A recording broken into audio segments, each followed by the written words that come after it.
Hello, I'm Lou. Thanks for visiting Toastmasters International to learn more about using humor in your speeches.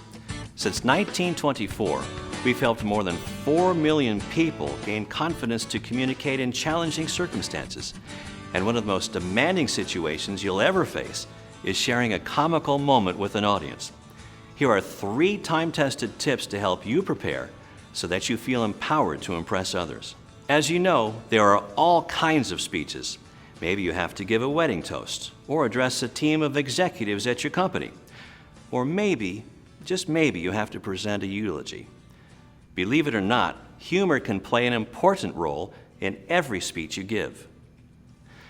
A good joke or amusing story can wake up a boring topic. It can help you share an observation that explores some common bond with your audience. It can also help the audience members to bond with each other over a shared laugh.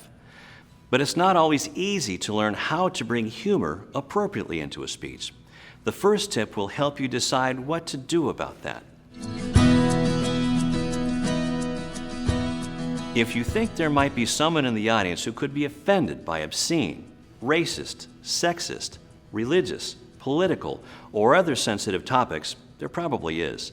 In most situations, it's better to avoid material that might alienate rather than connect your audience. Of course, if you're performing at a stand-up comedy club, you can stretch that a little bit. But if you're speaking almost any place else, you're better off taking the high road. This is especially true if you're speaking in a foreign culture. To stay on target, find a joke or a story that supports your speech topic. So if you're talking, say, about taxes to a group of auditors, your wit should probably center on money, taxes, or those things that affect people. You might have heard the funniest joke the night before your speech, but if it doesn't fit the topic of taxes, leave it out. Another way to avoid upsetting people when using humor is to be self-deprecating. An audience might be offended if you poke fun at their problems, even in the gentlest way.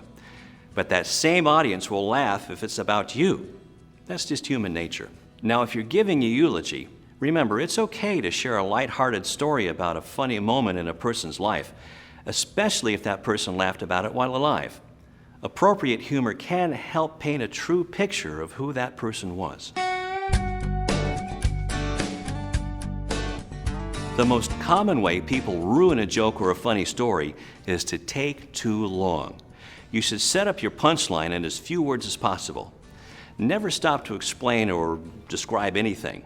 The speed at which you tell your story is called pacing. Listen to a professional comedian, and you'll notice that they speed up in some places and slow down or even stop in others. They pace their words carefully to give each part of a joke its greatest impact.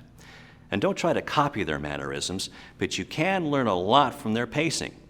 Then practice your own pacing in front of a friend. And your punchline, your funny moment, should always come at the end. If you waste words after you've said your joke, those words will hide the funny part. Ending on the punchline will also allow you to place more emphasis on it. Of course, you need to be thrifty with your words leading up to the punchline. Try not to announce an upcoming joke with phrases like, "This is funny." Let your listeners decide what will make them laugh. The trick is to learn what they find humorous, and then just dive into that. Remember, every story and joke has a rhythm, just like music. If you break the rhythm because you forgot part, it stops the music and the joke.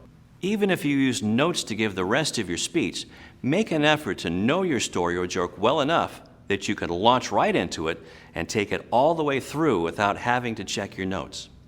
Just be sure to mark where you pick up your speech again after the audience is done laughing. And while you're working so hard to learn that joke, why not give it the test it deserves? Humor is one of the trickiest parts of public speaking. Even when you're talking to people in your own culture, sometimes a joke just falls flat.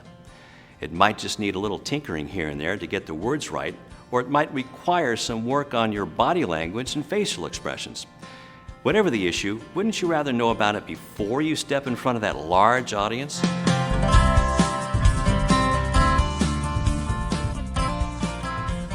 This is a good time to take advantage of friends, neighbors, and acquaintances who would be willing to volunteer as a test audience for a few minutes and then provide some feedback.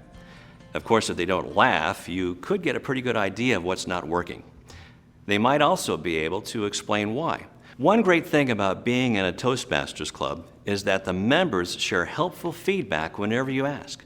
But no matter how you test or polish your jokes, eventually you'll feel more confident and ready to walk out on that stage. Try these 3 tips and you'll find it easier to liven up your speeches with laughter. Just remember, a little planning and practice will go a long way in helping you prepare for the podium. And with the help of humorous stories, you'll reach any audience with the gift of laughter. For more information on using humor in speeches, please visit a Toastmasters club. Find a location near you at toastmasters.org.